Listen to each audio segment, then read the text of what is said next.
এগুলো হচ্ছে আমাদের বাড়ির হাঁসের ডিম। আর এই হাঁসগুলোকে চীনা হাঁস বলা হয়ে থাকে। এই হাঁসগুলো মূলত পানি ছাড়াই পালন করা যায়। এই হাঁসগুলো বেশিরভাগই সকাল টাইমে ডিম দিয়ে থাকে।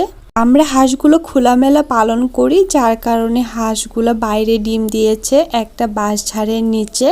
আর এখানে আমি আর আমার মামাতো বোন ডিম টুকাচ্ছিলাম। গ্রামে থাকার একটাই সুবিধা, এখানে হাঁস মুরগি গরু ছাগল সবকিছু আমরা সুন্দরভাবে পালন করতে পারি। এখানে ডিম সিদ্ধ দিয়ে দিলাম। আজকে বাসায় ডিম রান্না করা হবে। এইদিকে কড়াই তেল দিয়ে দিছি, আর এদিকে আমার ভাবি হচ্ছে ডিম ছিলতে ছিল। ডিম ছেলা হয়ে গেছে। এখানে তেলের মধ্যে দিয়ে দিব হলুদ আর একটুখানি দিয়ে দিব লবণ।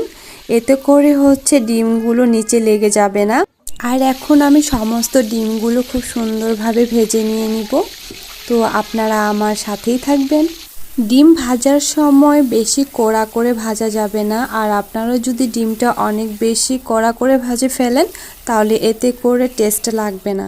আর এখানে প্রায় আমার ডিম ভাজা শেষ। এখন আমি ডিমগুলা উঠাই নিব। দেখেন এখানে ডিমগুলো হালকাভাবে আমি ভেজে নিয়েছি। এখানে আমি মরিচ পেঁয়াজ রসুন ভেজে নিব, খুব সুন্দরভাবে ভেজে নিয়ে নেব।